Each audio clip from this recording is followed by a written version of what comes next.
Hello everyone, welcome to National Standard Examination in Physics 2016. Vectors A, B, C lie in xy plane and their resultant is R. The magnitudes of A, B and R are 100, 200 and 200 respectively. The angles made by these vectors with positive direction of x-axis are 60, 150 and 90 respectively. Therefore, the magnitude and the angle made by C with positive direction of x-axis respectively are. Let the vector C make an angle theta with respect to x-axis. Resultant vector along x direction 100 cos 60 minus 200 cos 30 plus C cos theta equal to 0. That is 100 into 1 by 2 minus 200 into root 3 by 2 plus C cos theta equal to 0, which gives us C cos theta equal to 100 root 3 minus 50. Since the resultant vector is along y direction, we can write 100 sin 60 plus 200 sin 30 plus C sin 30 equal to 200. So C sin 30 equal to 100 minus 50 root 3. Solving the two equations, we have C equal to 124 and theta equal to 6.2 degree. Two particles A and B are situated 10 meter apart along x-axis, B being farther right of A at t equal to 0. Particle A is moving at 0.75 meter per second parallel to positive y-axis, while B at 1 meter per second along negative x-axis. After a time t, they come closest to each other. Therefore, t is velocity of B with respect to A, VBA equal to VB minus VA, that is VBA in magnitude root of 0.75 whole square plus 1 square, that is 5 by 4 meter per second. From the diagram you can see tan theta equal to VA by VB, that is theta is 37 degree. VBA can be taken as velocity of B with A at rest. Distance of closest approach AC is 10 sin 37, that is 6 meter. Time taken to reach point C, T equal to BC by VBA, that is 10 cos 37 by 1.25, which is 6.4 seconds. Out of the following differential equations, one that correctly represents the motion of a second's pendulum is: for a particle to be in simple harmonic motion, it requires a restoring force, that is acting always towards mean position. So the acceleration is also towards mean position and opposite to displacement. Condition for SHM: A proportional to negative displacement, that is A equal to minus omega square x, which can be written as A plus omega square x equal to 0. For seconds pendulum, time is 2 seconds. Omega equal to 2 pi by t, that is pi radian per second. So the required equation is A plus omega square x equal to 0, that is d square x by dt square plus pi square x equal to 0. A block of mass 2 kg drops vertically from a height 0.4 meter onto a spring whose force constant is K equal to 1960 Newton per meter. Therefore, the maximum compression of the spring is. Let the compression produced in the spring be X. The effective height of fall of the block is H plus X, that is 0.4 plus X. Loss of potential energy of the block mg H plus X, that is 2 into 10 into 0.4 plus X. Gain in elastic potential energy of the spring is half kx square, that is half into 1960 x square, that is 980 x square. Applying conservation of mechanical energy, loss in gravitational potential energy of the block equal to gain in elastic potential energy of the spring. So 20 into 0.4 plus x equal to 980 x square. Upon simplification, we get x equal to 0.1 meter. Two blocks of masses m1 equal to 8 kg and m2 equal to 7 kg are connected by a light string passing over a light frictionless pulley. The mass m1 is at rest on the inclined plane and m2 hangs vertically. The angle of inclination is 30, therefore the force of friction acting on m1 is. For the hanging block, m2g minus t equal to m2 into 0, that is m2g equal to t, which is t equal to 17 Newton. For the block on inclined plane, T minus m1g sin theta minus frictional force equal to m1 into 0. Since the blocks are at rest, their acceleration is 0. So T equal to m1g sin theta plus F. 70 equal to 80 sin 30 plus F, which gives us frictional force equal to 30 Newton acting down the inclined plane. At certain height h above the surface of the earth, the change in value of acceleration due to gravity g is same as that at a depth x below the surface. Assuming h and x to be enough small compared to the radius of the earth, x is to h is. Acceleration due to gravity at a height h, gh equal to g of 1 minus 2h by r. Acceleration due to gravity at a depth gx equal to g of 1 minus x by r. Given gh equal to gx, so g of 1 minus 2h by r equal to g of 1 minus x by r, which gives us x by h equal to 2. 2 point masses m1 and m2 are connected at the ends of a light rigid rod of length L. The moment of inertia of the system about an axis through their center of mass and perpendicular to the rod is. Distance of center of mass from m1, r1 equal to L of m2 by m1 plus m2. Distance of center of mass from m2, r2 equal to L of m1 by m1 plus m2. You know that the center of mass of a two particle system divides the distance between the two particles in the inverse ratio of their masses. Moment of inertia of the two particle system I equal to m1 r1 square plus m2 r2 square, that is m1 L square of m2 by m1 plus m2 whole square plus m2 L square of m1 by m1 plus m2 whole square. Upon simplification we get it as m1 m2 by m1 plus m2 into L square. This m1 m2 by m1 plus m2 is also known as reduced mass of the system. Two particles of masses small m and capital M are initially at rest and infinitely separated. At a later instant, when they are at a finite distance d from each other, their relative velocity of approach is. Initial mechanical energy of the system is 0 as they are infinitely separated and at rest. For a separation d, potential energy is minus g capital M small m by d. Kinetic energy of the system k equal to half m v1 square plus half m v2 square. Applying conservation of mechanical energy, k plus u equal to 0, that is a half m v1 square plus a half capital M v2 square equal to g small m capital M by d. Applying conservation of linear momentum, p initial equal to p final. Initial momentum of the system is 0. Final momentum of the system is mv1 minus mv2 as the particles are moving towards each other. So we have m1 v1 equal to m2 v2, that is small m v1 equal to capital M v2.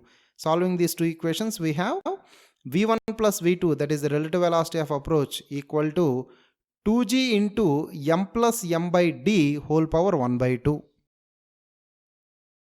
Two blocks of masses m and 2m are placed on a smooth horizontal surface as shown. In the first case, only a force F1 is applied from left.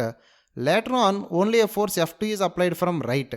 If the force acting at the interface of these two blocks in the two cases is the same, then F1 by F2 is. For the first force, F1 equal to 3m into A1, that is A1 equal to F1 by 3m, that is common acceleration of the two blocks. For the block of mass 2m, if you write the forces, it is F1 minus capital F equal to 2m into F1 by 3m. Here capital F is the force of interaction between the two blocks. From there we get capital F equal to 1 by 3 times F1. For the second force, F2 equal to 3m into A2, so the common acceleration this time is F2 by 3m. For the block of mass m, if you write the equation F2 minus capital F equal to m into Ft by 3m, from where we get capital F equal to 2 by 3 times F2. Since capital F, that is force of interaction between the two blocks in both cases, is the same, we can write 1 by 3 F1 equal to 2 by 3 F2, which gives us F1 is to F2 equal to 2 is to 1. A ball A of mass 1 kg moving at a speed 5 meter per second strikes tangentially another ball B initially at rest. The ball A then moves at right angles to the initial direction at a speed 4 meter per second. If the collision is elastic, the mass in kg of ball B and its momentum after collision in kg meter per second respectively are. Initial momentum of the system P initial equal to m1 u1 plus m2 u2, that is 5 kg meter per second. Momentum of the system after collision along x-axis P final x equal to m2 v2 cos theta, along y-axis P final y m1 v1 minus m2 v2 sin theta, that is 1 into 4 minus m2 v2 sin theta, that is 4 minus m2 v2 sin theta. Applying conservation of momentum along x-axis, 5 equal to m2 v2 cos theta, along y-axis it is 4 equal to m2 v2 sin theta. Solving the two equations, we have 5 by 4 equal to cot theta, which gives us sin theta equal to 4 by root 41, and momentum of the second particle m2 v2 equal to 6.4 kg meter per second. Divide this value with speed of ball B to get its mass to be 4.6 kg. A simple pendulum has a bob of mass m and a light string of length L. The string is replaced by a uniform rod of mass m and of the same length L. The time period of the pendulum is. Time period of a simple pendulum t equal to 2 pi root L by G. Time period of a physical pendulum t dash equal to 2 pi root I by mgd. Moment of inertia of the physical pendulum I equal to ml square plus ml square by 3, that is we have to calculate the moment of inertia with respect to an axis which is passing through the point of suspension. Mass of the system is 2m, distance of the center of mass from point of suspension d equal to m into L by 2 plus ml by m plus m, that is 3L by 4. So the time period of the physical pendulum t dash equal to 2 pi root 4 by 3 ml square by 2mg times 3L by 4, which is 2 pi times 8L by 9g whole power 1 by 2. A tennis ball is released from a height and allowed to fall onto a hard surface. The adjacent graph shows the variation of velocity of the ball with time from the instant of release. The point of upward maximum velocity of the ball is indicated by the point. The ball will attain maximum upward velocity after its first collision. Point A indicates downward maximum velocity. After collision, the particle starts moving upward. So point B indicates the upward maximum velocity. The diagram shows an oscillating block connected to two identical springs. The frequency of oscillation can be increased substantially by increasing the amplitude of oscillation, fixing an extra mass to the block, using softer pair of springs, using harder pair of springs. Frequency of oscillation F equal to 1 by 2 pi root k by m. The springs are connected in parallel, so effective spring constant is k1 plus k2, that is 2k. Frequency of oscillation F equal to 1 by 2 pi root 2k by m. Frequency of oscillation is proportional to square root of spring constant. In order to increase the frequency of oscillation, k should be increased, so harder pair of springs should be used. The variation of velocity with time of a toy car moving along a straight line is as shown below. Which of the following graphs correctly represents the variation of acceleration with time for the same toy car? Acceleration of the particle A equal to rate of change of velocity. Mathematically, it is the differentiation of velocity, that is graphically it should be the slope of velocity time graph. You can see the graph from 0 to 1 second slope is positive and constant, 1 to 1.5 slope is 0, 1.5 and above slope is negative and constant. So the correct answer is C. Consider a relation connecting three physical quantities A, B and C given by A equal to B power n, C power m. The dimensions of A, B and C are Lt, L square t power minus 1, Lt square respectively. Therefore, the exponents n and m have values. Given dimensional equation A equal to B power n, C power m, Lt equal to L square t power minus 1 whole power n, Lt square whole power m. So it is Lt equal to L power 2n plus m t power minus n plus 2m. Equating the powers of similar terms, we have 1 equal to 2n plus m and 1 equal to minus n plus 2m. Solving these two equations, we have n equal to 1 by 5 and m equal to 3 by 5. Two identical rooms in a house are connected by an open doorway. The temperature in the two rooms is maintained at two different values. Therefore, the room with higher temperature contains more amount of air. The room with lower temperature contains more amount of air. Both the rooms contain the same amount of air. The room with higher pressure contains more amount of air. Both the rooms are identical. Their volume is the same. The rooms are connected by an open doorway, so the pressure should be same. Applying ideal gas equation PV equal to nRT, here NT equal to constant. So N1 T1 equal to N2 T2. So N is proportional to 1 by T. So the room with lower temperature contains more amount of air. A vibrator of frequency F is placed near one end of a long cylindrical tube. The tube is fitted with a movable piston at the other end. An observer listens to the sound through the side opening. As the piston is moved through 8.75 cm, the intensity of sound recorded by the observer changes from a maximum to minimum. If the speed of sound in air is 350 m per second, The frequency f is intensity of sound wave I equal to half rho a square omega square v, which also can be written as v times delta pm whole square by 2b, where delta pm is pressure amplitude. Maximum intensity occurs at a displacement antinode, that is pressure node. Minimum intensity occurs at a displacement node, that is pressure antinode. The separation between node and antinode is lambda by 4, that is 8.75. So lambda equal to 35 centimeter. So speed of sound v equal to f lambda, f equal to v by lambda 350 by 0.35, which comes out to be 1000 hertz. A heavy metal block is dragged along a rough horizontal surface at constant speed 20 kmph. The coefficient of friction between the block and the surface is 0.6.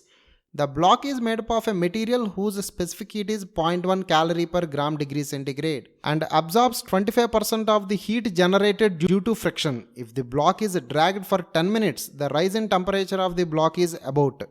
Speed of the block v equal to 20 kmph, that is 20 into 5 by 18, 50 by 9 meter per second. Force of friction mu mg, 0.6 into m into 10, that is 6m Newton. Work done against friction is power into t. Power can be written as force into velocity, as the object is moving with constant velocity. So it is 6m into 50 by 9 into 10 into 60, that is 20,000 m. Heat energy absorbed by the block is 25% of the heat energy generated. So 25% of 20,000 m is 5,000 m. Rise in temperature of the block Q equal to ms delta theta. From there delta theta is 12 degrees.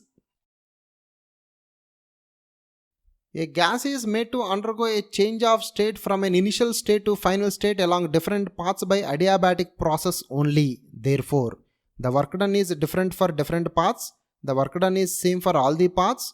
There is no work done as there is no transfer of energy. The total internal energy of the system will not change. In adiabatic process, total heat content of the system remains constant. So dq equal to 0. Applying first law of thermodynamics, dq equal to du plus dw, 0 equal to du plus dw, which gives us dw equal to minus du. Work done is a negative change in internal energy. So internal energy is a state function. It depends only on the initial and final states of the system, but not on the path in which the system is taken from initial to final state. So the work done is same for all the paths. The critical angle between certain transparent medium and air is phi. A ray of light traveling through air enters the medium at an angle of incidence equal to its polarizing angle theta. Therefore, the angle of refraction is critical angle between the medium and air phi. So the refractive index n equal to 1 by sin phi. Polarizing angle for the medium is theta. So the refractive index n equal to tan theta. From the above two conditions, we have tan theta equal to 1 by sin phi. Now see the diagram. Theta plus 90 plus r equal to 180, from where we have r equal to 90 minus theta. So tan r equal to tan 90 minus theta, that is tan r equal to cot theta, that is also equal to sin phi. So angle of refraction r equal to tan inverse of sin phi. If a copper wire is stretched to make its radius decrease by 0.1%, the percentage change in its resistance is approximately. Resistance of the wire R equal to rho L by A, that is rho L by pi R square. Multiply and divide with area, we get it as rho V by pi square R power 4. Applying log on both sides, log R equal to log rho plus log V minus log pi square minus log R power 4. Differentiating, we have dr by R equal to 0 plus 0 minus 0 minus 4 dr by r. Here only radius is changing. So dr by r equal to minus 4 times dr by r.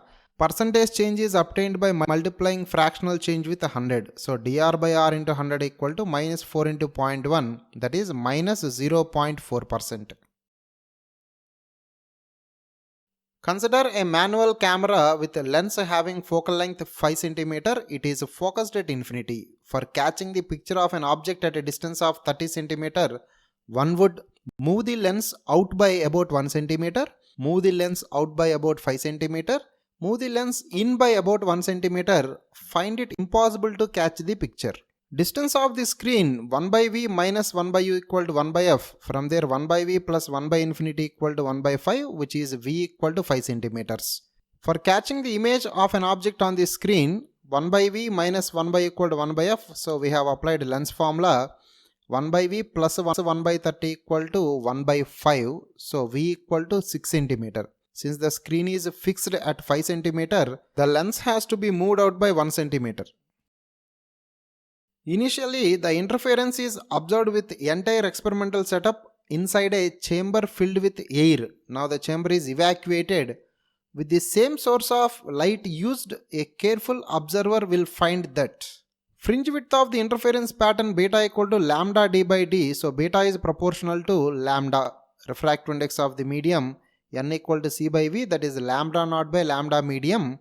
So lambda medium equal to lambda naught by n. So beta medium by beta vacuum equal to lambda naught by lambda medium, that is equal to n. So beta naught equal to beta medium by n. So the fringe width decreases slightly. Two identical loudspeakers placed close to each other inside a room are supplied with the same sinusoidal voltage. One can imagine a pattern around the loudspeakers with areas of increased and decreased sound intensity alternately located. Which of the following actions will not change the locations of these areas? Area of increased sound intensity, the resultant amplitude is maximum, that is A1 plus A2. Area of decreased sound intensity, resultant amplitude is minimum, that is A1 difference A2. Locations of these maxima and minima do not depend on A1 A2 values. So changing the amplitude of signal voltage will not change the locations of the areas of maximum minimum intensities. A particle at rest explodes into two fragments of masses m1 and m2, m1 being greater than m2, which move apart with non-zero velocities. If lambda 1, lambda 2 are the de Broglie wavelengths respectively, then initial momentum of the system is 0. Momentum of the system after explosion is m1 v1 minus m2 v2. Conservation of momentum, P initial equal to P final. So m1 v1 equal to m2 v2. De Broglie wavelength lambda equal to h by p, that is h by mv. Since the momenta of both the particles is the same after explosion, their de Broglie wavelengths are also same. The breakdown field for air is about 2 into 10 power 6 volt per meter. Therefore, the maximum charge that can be placed on a sphere of diameter 10 centimeter is breakdown field, that is the dielectric strength E equal to 2 into 10 power 6 volt per meter. Radius of the sphere R equal to 5 centimeter. Electric field intensity on the surface of the sphere E equal to 1 by 4 pi epsilon naught Q by R square, that is 9 into 10 power 9 Q by 25 into 10 power minus 4, which gives us Q equal to 5.6 into 10 power minus 7 coulomb. A wire in the shape of a square frame carries a current I and produces a magnetic field Bs at its center. Now the wire is bent in the shape of a circle and carries the same current. If Bc is the magnetic field produced at the center of the circular coil, then Bs by Bc is magnetic field produced by the square frame Bs equal to 4 times mu naught by 4 pi I by d sin alpha plus sin beta. Here alpha and beta are 45 degrees. So Bs equal to 4 times mu naught by 4 pi I by a by 2 sin 45, which comes out to be 2 root 2 times mu naught I by pi a. Since the same wire is bent into the form of a circular coil, perimeter of the square frame should be equal to circumference of the circle. 4a equal to 2 pi r, from where r equal to 2a by pi. Magnetic field at the center of the circle BC equal to mu naught I by 2r, that is mu naught I pi by 2 into 2a, which is mu naught I pi by 4a. Taking the ratio Bs by Bc equal to 2 root 2 mu naught I by pi a by mu naught I pi by 4a, which is 8 root 2 by pi square. A solid wooden block with a uniform cross section is floating in water, density rho w, with a height h1 below water. Now a flat slab of stone is placed over a wooden block, but the block still floats with a height h2 below water. Afterwards, the stone is removed from the top and pasted at the bottom of the wooden block. The wooden block now floats with a height h3 underwater. Therefore, the density of the stone is. Let the cross-sectional area of the wooden block be capital A. In the first case, weight of the block equal to buoyancy force. A into h into rho g equal to A h1 rho water g, which gives us h1 equal to h into rho by rho water. In the second case, weight of the block plus weight of the stone should be equal to buoyancy force. AH rho g plus W equal to AH2 rho WG, that is AH rho plus V into rho S equal to AH2 into rho W. In the third case, weight of the block plus weight of the stone equal to buoyancy force. AH rho g plus V rho S g equal to AH3 rho W g plus V rho W g, that is AH rho plus V rho S equal to AH3 plus V rho W. Solving the three equations, we get rho S equal to H2 minus H1 by H2 minus H3 into rho W.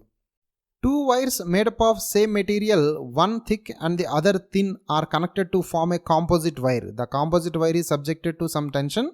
A wave traveling along the wire crosses the junction point. The characteristic that undergoes a change at the junction point is: the wave is traveling from thick wire to thin wire or vice versa. As a wave travels from one medium to another, the phenomena is known as refraction. In refraction, frequency remains constant. As the wave is traveling to another medium, speed of the wave changes. Speed equal to frequency into wavelength. As the speed changes, the frequency remains same, so the wavelength also undergoes change.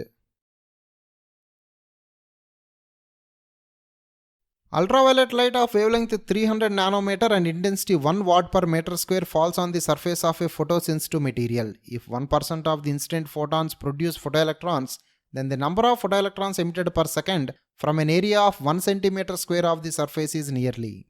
Intensity of incident radiation I equal to 1 watt per meter square. Energy of the incident radiation is I into A into T, that is 1 into 10 power minus 4 into 1, that is 10 power minus 4 joule. Number of photons in the incident radiation N equal to E lambda by Hc, which comes out to be 1.51 into 10 power 14. So the number of electrons emitted is 1% of this number. So 1% of 1.51 into 10 power 14 is 1.51 into 10 power 12. Two particles of masses m1 and m2 carry identical charges. Starting from rest, they are accelerated through the same potential difference.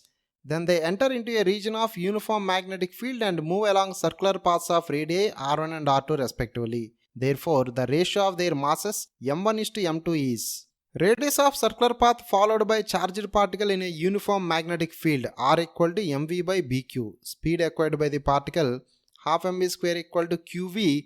Here the particles are accelerated by the same electric field. So V equal to root of 2 qv by m.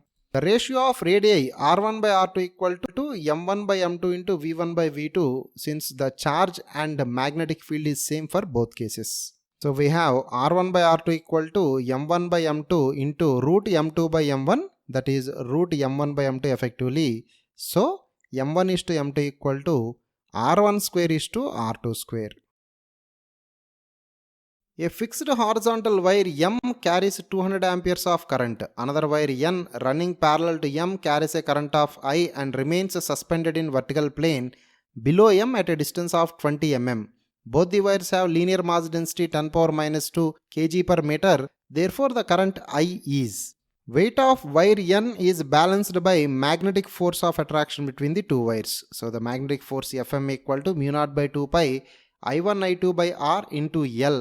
So 4 pi into 10 power minus 7 by 2 pi, 200 into I by 20 into 10 power minus 3 into L, that is 2 into 10 power minus 3 into IL. The gravitational force, nothing but weight, Fg equal to mg, that is 9.8 m. For equilibrium, gravitational force equal to magnetic force, 2 into 10 power minus 3 IL equal to 9.8 m, which gives us current to be 49 ampere. An unpolarized light of intensity 32 watt per meter square passes through three polarizers such that the transmission axis of the last polarizer is crossed with that of the first one.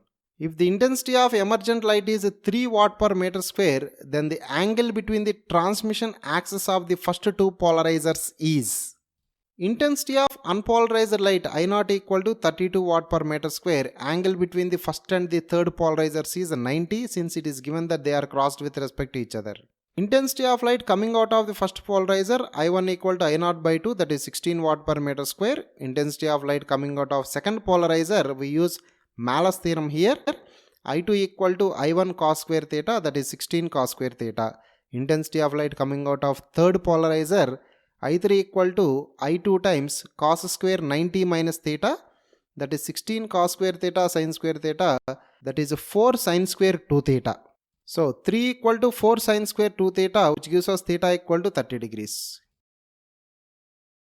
An electron is injected directly towards the center of a large metal plate having uniform surface charge density of minus 2.0 into 10 power minus 6 coulomb per meter square.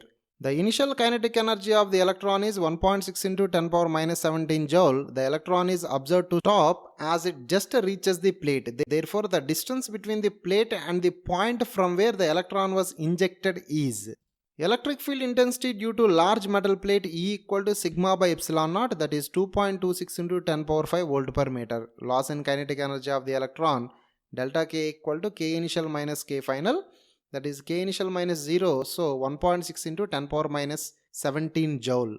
Gain in potential energy of the electron metal plate system delta U equal to Fr, that is E into capital E into R, 1.6 into 10 power minus 19 into 2.26 into 10 power 5 into R, that is 3.6 into 10 power minus 14. Applying conservation of energy delta K equal to delta U, 1.6 into 10 power minus 17 equal to 1.6 into 10 power minus 19, 2.26 into 10 power 5 R, which gives us R equal to 4.4 into 10 power minus 4 meter.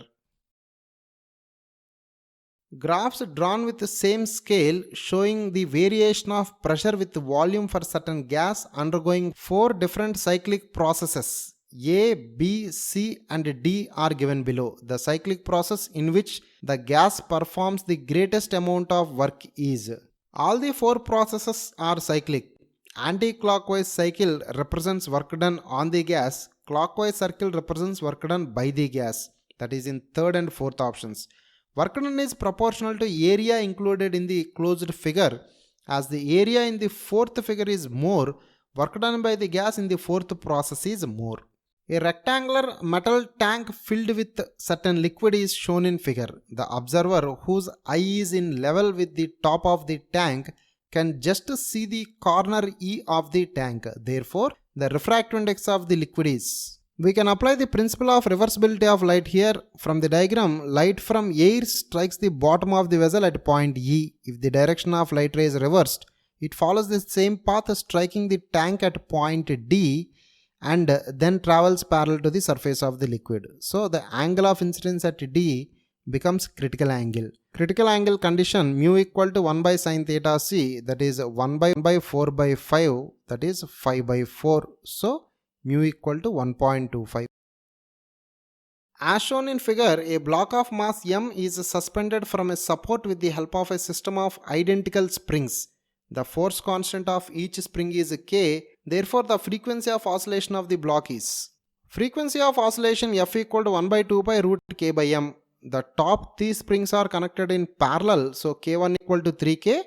Bottom 2 springs are also connected in parallel, k2 equal to 2k. This k1 and k2 is effectively connected in series. So effective spring constant k equal to k1 k2 by k1 plus k2, that is 3k into 2k by 3k plus 2k, which is 6k by 5. So the frequency of oscillation f equal to 1 by 2 pi root 6k by 5m. The impedance Z of 3 electrical components E1, E2, E3 has a frequency f dependence as shown by the following 3 curves. The 3 components E1, E2, E3 are respectively. For resistor, resistance value is independent of frequency of the supply. So E2 is a constant in the diagram, so it represents resistor. For inductor, XL equal to omega L, that is 2 pi FL, so XL is proportional to frequency. E3 is directly proportional to frequency. It is a straight line passing through origin, so E3 represents inductor. For capacitor, Xc equal to 1 by omega C, that is 1 by 2 pi Fc. So Xc is proportional to 1 by F. So E1 is inversely proportional to frequency, rectangular hyperbola, so it represents a capacitor.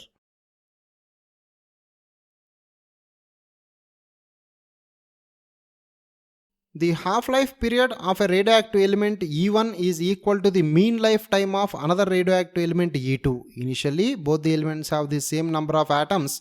Therefore, half-life of radioactive element E1 equal to T, that is 0.693 by lambda 1. Mean life of radioactive element E2 equal to tau, that is 1 by lambda 2. Initial number of atoms is equal in both cases, so N01 equal to N02. Given T equal to tau, so 0.693 by lambda 1 equal to 1 by lambda 2, which gives us lambda 1 equal to 0.693 lambda 2.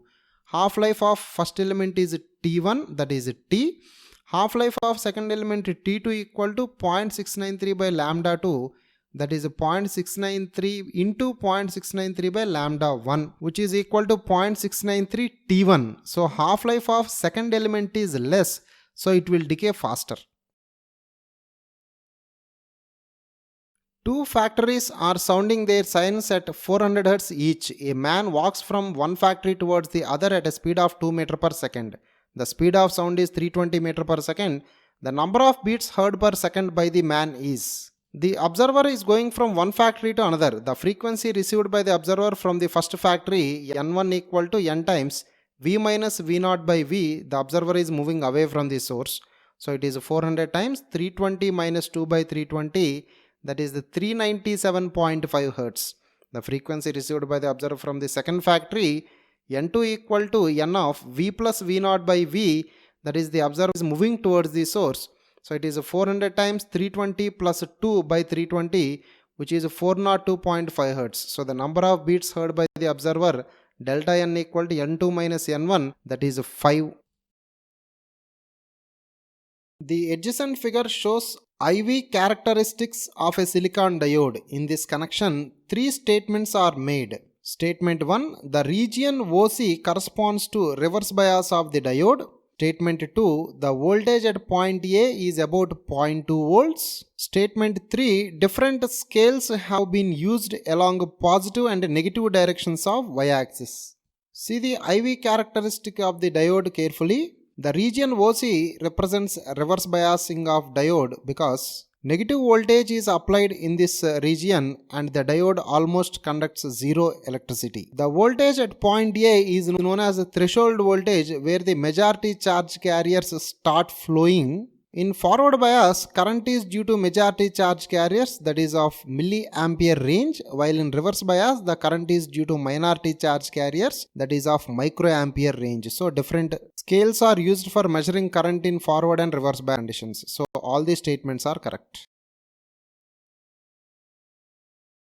Two identical lenses made up of same material of refractive index 1.5 have the focal length 12 cm. These lenses are kept in contact and immersed in a liquid of refractive index 1.35. The combination behaves as. Applying Lensmaker's formula, 1 by f equal to mu minus 1 into 2 by r, 1 by 12 equal to 1.5 minus 1 into 2 by r, which gives us r equal to 12 cm. Focal length of the combination of the lenses in air, 1 by capital F equal to 1 by f1 plus 1 by f2, that is 1 by 12 plus 1 by 12, which is 1 by 6. Effective radius of curvature 1 by f equal to mu minus 1 into 2 by r, that is 6 centimeters. When this combination of lenses is immersed in liquid, 1 by f liquid equal to mu lens by mu medium minus 1 into 2 by r, that is 1 by f liquid equal to 1.5 by 1.35 minus 1 into 2 by r, which gives us f equal to 27 centimeter.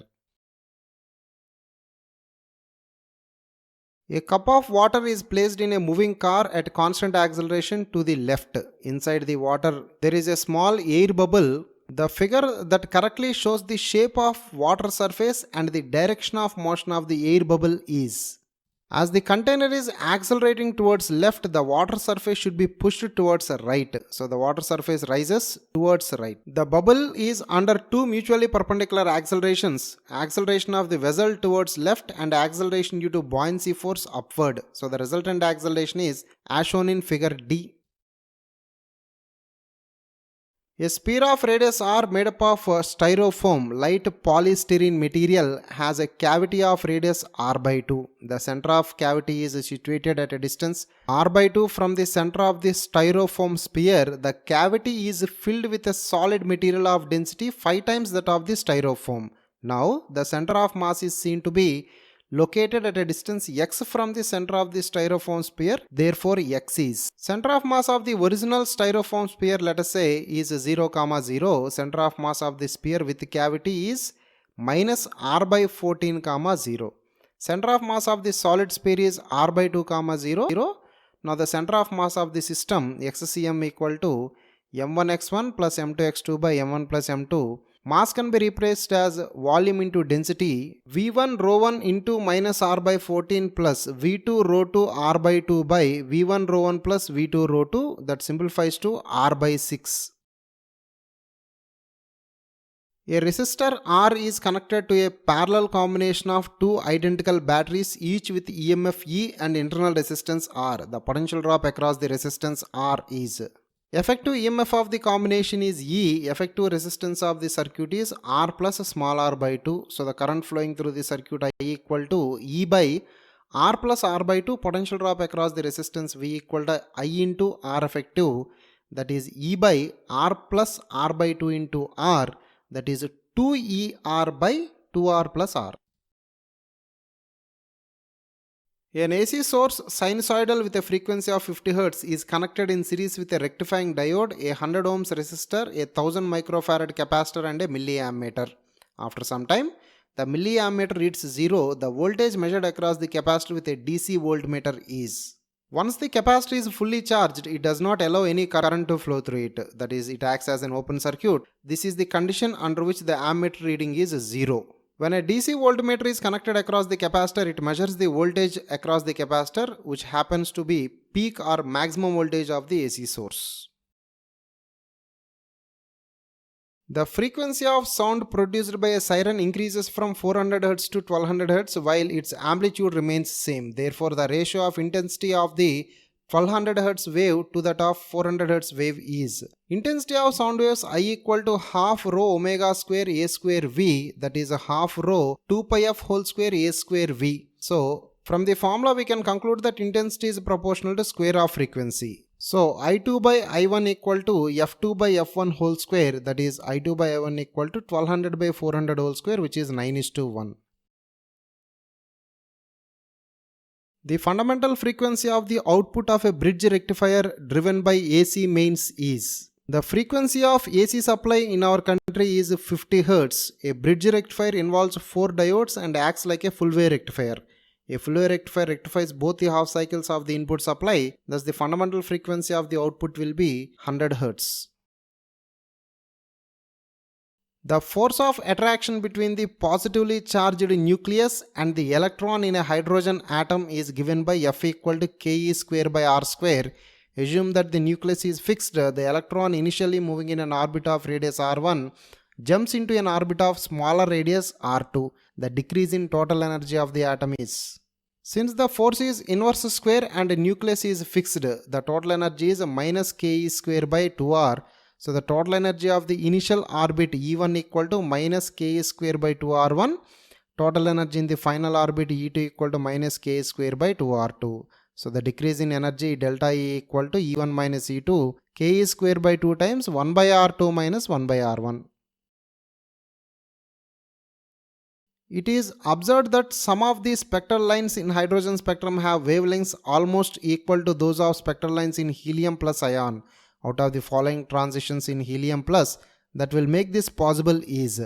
Wavelength of spectral lines in hydrogen atom 1 by lambda equal to R of 1 by n final square minus 1 by n initial square. Wavelength of spectral lines in hydrogen like atom 1 by lambda equal to R of 1 by n final square minus 1 by n initial square into Z square, where Z is atomic number. Wavelength of spectral lines in helium atom 1 by lambda equal to 4R times 1 by n final square minus 1 by n initial square. Transition from 6 to 4 in helium ion is equivalent to transition from 3 to 2 in hydrogen atom. A nichrome wire AB 100 cm long and uniform cross section is mounted on a meter scale. The points A and B coinciding with 0 cm and 100 cm mark respectively.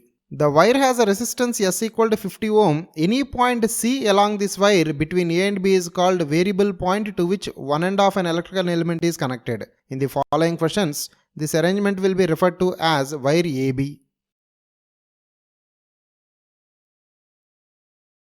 The EMF of a battery is determined using the following circuit with wire AB. The galvanometer shows zero deflection when one of the terminals is connected to point C.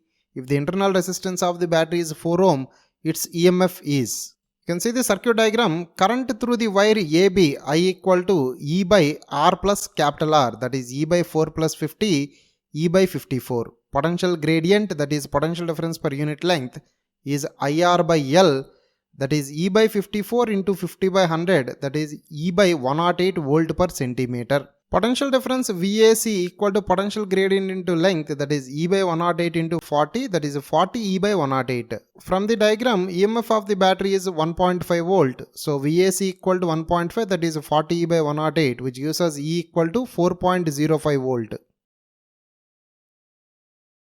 In the adjacent circuit, it is found that the deflection in the galvanometer is 10 divisions. Also, the voltage across the wire AB is equal to that across the galvanometer. Therefore, the current sensitivity of the galvanometer is about. Deflection in the galvanometer is 10 divisions. Current through the circuit I equal to E by R, that is 1.5 by 10,000, 150 microampere. So, the current sensitivity, that is number of divisions per current, 10 by 150, 0.066 division per microampere. The wire AB is now a part of adjacent circuit with the resistors P equal to 50 ohm, Q equal to 100 ohm, and the null point is balanced at C, where C is 33 cm.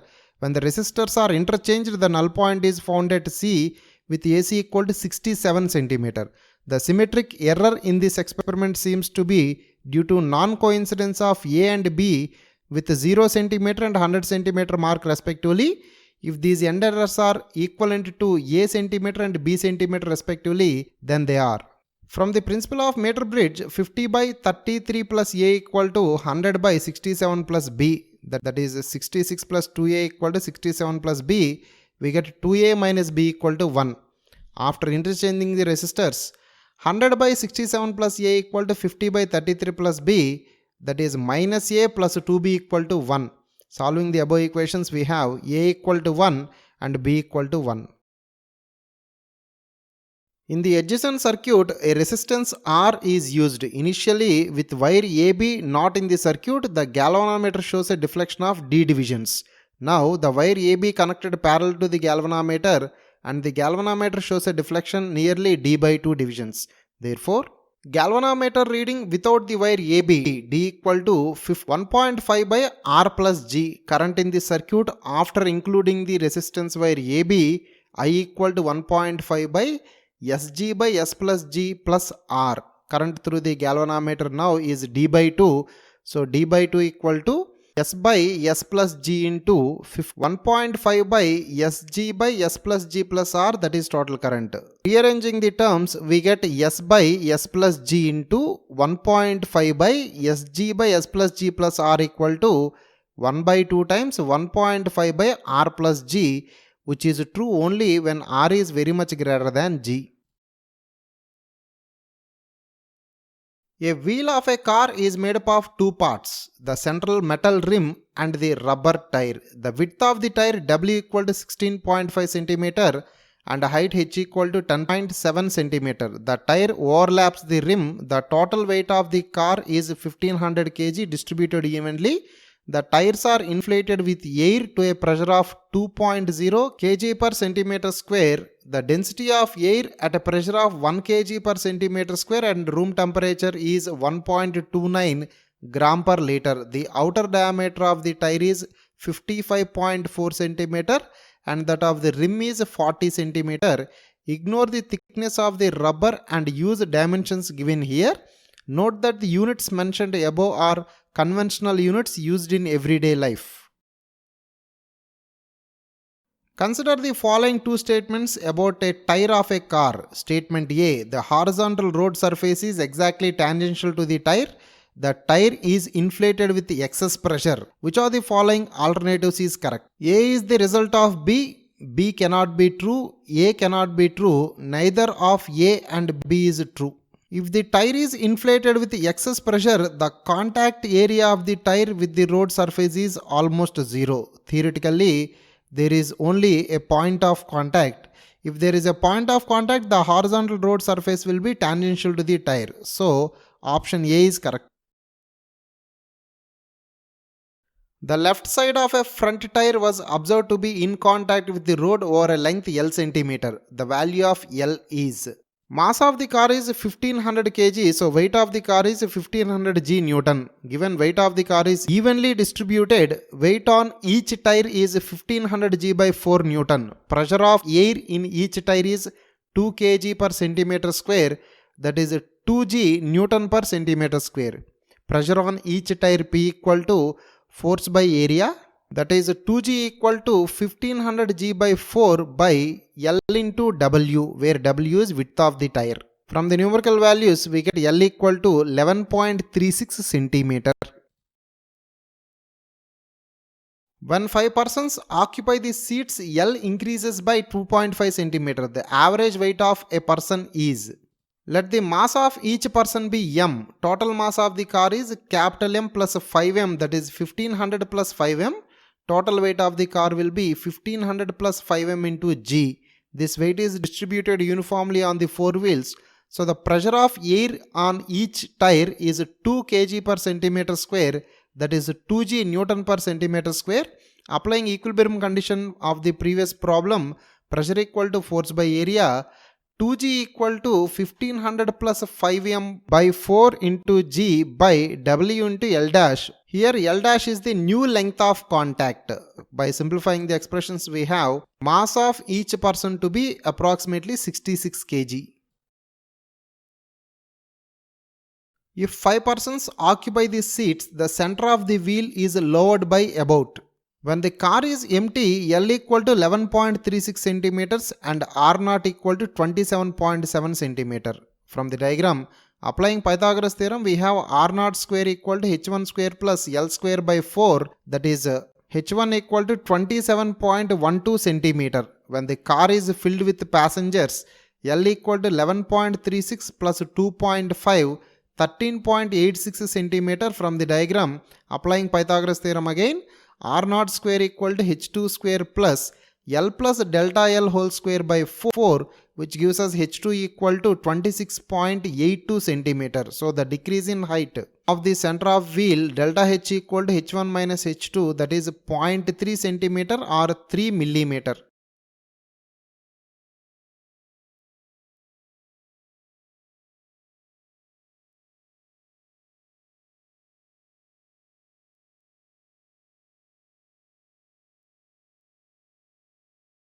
The mass of air in a tire is about, volume of air in the tire V equal to delta A into width, that is pi times R square minus small r square into width, that is pi times 27.7 whole square minus 20 square into 16.6, which comes out to be 19.03 into 10 power 3 centimeter cube. Density of air is 1.29 gram per liter at 1 kg per centimeter square pressure.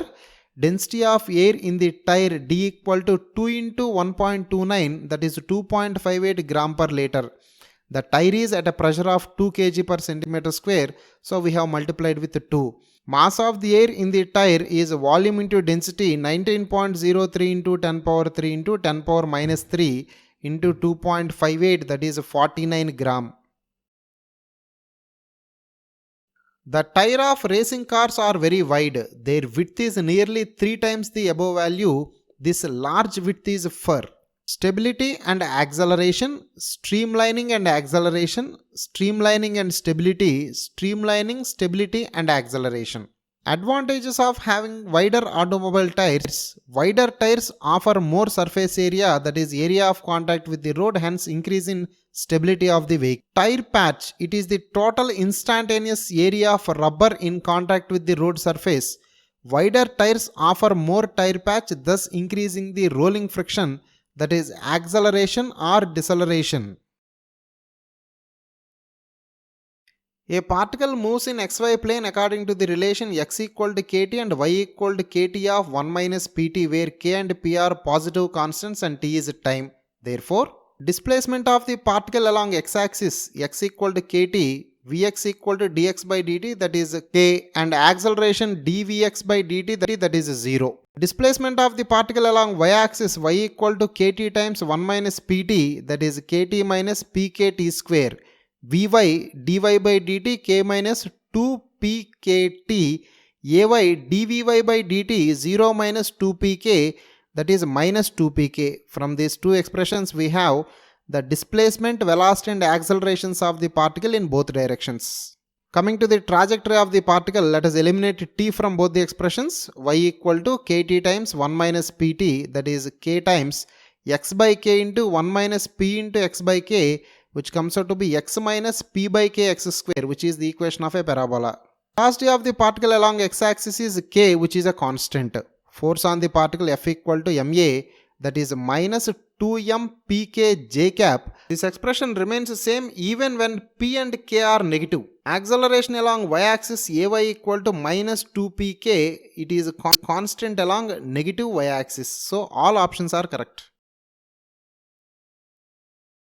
A charge q is situated at the origin. Let EA, EB and EC be the electric fields at points A 2, minus 3, minus 1, B minus 1, minus 2, 4 and C 2, minus 4, 1. Therefore, electric field intensity in vector form E bar equal to kq by r square into r bar.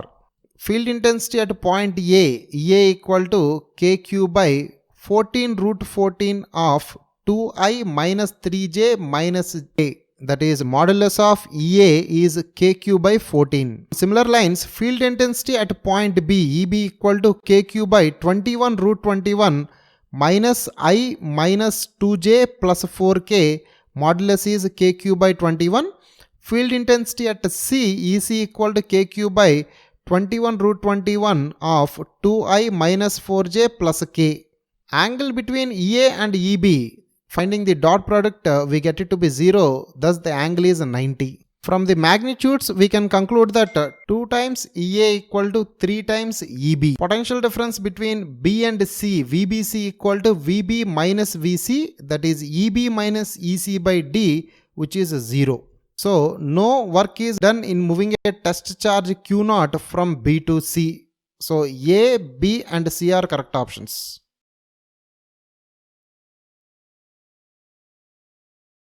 A uniform spherical charge distribution of radius r produces electric field E1 and E2 at 2 points at distances r1 and r2 respectively from the center of the distribution. Out of the following possible expressions for E1 by E2 is field intensity outside a charge distribution E equal to 1 by 4 pi epsilon naught q by r square. Field intensity inside a charge distribution E equal to 1 by 4 pi epsilon naught q by r cube into small r.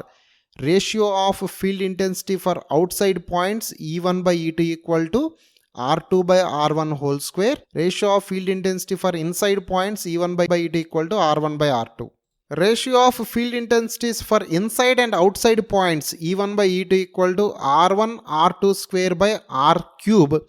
Ratio of field intensity for outside and inside points E1 by E2 equal to R cube by R1 square R2. A metallic wire of length L is held between two supports under some tension. The wire is cooled through theta degree. Let Y be the Young's modulus, rho density and alpha thermal coefficient of linear expansion of the material. Therefore, the frequency of oscillation of the wire varies as thermal stress developed in the wire Y alpha theta. Frequency of oscillation of the wire F equal to 1 by 2L root T by mu. That is 1 by 2L root T by A into rho, where A is cross-sectional area and rho is density. T by A is nothing but stress. Finally, the formula is 1 by 2L root of Y alpha theta by rho. Water is flowing through a vertical tube with varying cross-section as shown. The rate of flow is 52.5 cm cube per second. Given that speed of flow V1 equal to 0.35 meter per second and area of cross section A2 equal to 0.5 centimeter square, which of the following are correct? Volume rate of flow Q equal to area of cross section into velocity. 52.5 equal to A1 V1, from where A1 equal to 1.5 centimeter square.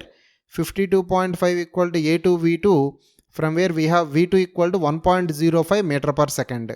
Applying conservation of energy, E initial equal to E final, half m V1 square plus mgh equal to half m V2 square. It is V1 square plus 2gh equal to V2 square.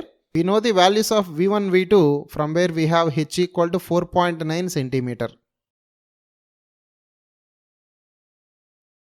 A simple laboratory power supply consists of a transformer, bridge rectifier and a filter capacitor. It drives a suitable load if due to some reason one of the diodes in the rectifier circuit becomes open, then positive half cycle D1, D2 conduct, they are in series, and negative half cycle D3, D4 will conduct.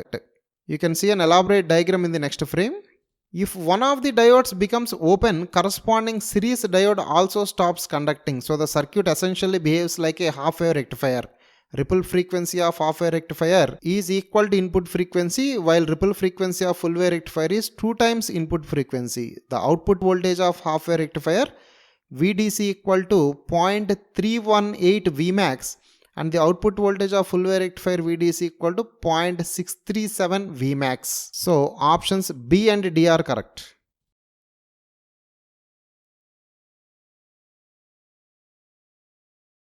Circuit A is a series RLC circuit with CA equal to C, LA equal to L. Another circuit B has a CB equal to 2C and LB equal to L by 2. Both the circuits have the same resistance. The capacitor and inductor are taken to be ideal components. Each of the circuits is connected to the same sinusoidal voltage source. Therefore, the resonant frequency F0 equal to 1 by 2 pi root LC. F1 is 1 by 2 pi root LC and F2 is 1 by 2 pi root L by 2 into 2C, that is 1 by 2 pi root LC. Peak current occurs at resonance. Since resonant frequency is same for both the circuits, they have same resistance and supply voltage. Both circuits carry same peak current. So options A, B and C are correct. The variation of acceleration with time for a particle performing SHM along a straight line is as shown in the figure. Therefore, acceleration of the particle from the graph A equal to A omega square sin omega t plus phi, displacement of the particle x equal to minus A sin omega t plus phi. Velocity of the particle obtained by differentiating the displacement v equal to A omega cos omega t plus phi. Now let us see the options one by one. From the displacement equation at t equal to 0, x equal to minus A sin phi, it is a non-zero displacement. From displacement equation at point 1, displacement is negative. Acceleration is 0 at point 2, that is mean position. So the particle is moving towards a positive extreme. From the acceleration graph, A is maximum at point 3, that is extreme position. So the potential energy of simple harmonic oscillator is maximum at extreme position. So all options are correct. Which of the following physical quantities have dimensions identical to each other? Write the dimensional formulas of the given physical quantities. Young's modulus Y equal to FL by A delta L, that is ml power minus 1 T power minus 2. Electrical energy density half epsilon naught E square, that is energy by volume, so ml power minus 1 T power minus 2. Magnetic energy density half B square by mu naught, that is energy by volume ml power minus 1 T power minus 2. Average translational kinetic energy 3 by 2 kT, that is energy, so ml square T power minus 2. So A, B and C are correct options. A small ball bearing is released at the top of a long vertical column of glycerin of height 2h. The ball bearing falls through a height h in time t1 and then remaining height with terminal velocity in time t2. Let W1 and W2 be the work done against viscous drag over these heights therefore. For the first h height, the ball bearing is decelerating, and for the next h height, it is moving with uniform velocity. So the time taken during deceleration is greater than that during uniform motion. So T1 is greater than T2. Viscous force is directly proportional to speed. During the first half, the speed increases and then decreases to come to constant value before the starting of the second half. So the work done against viscous drag is greater in the second half.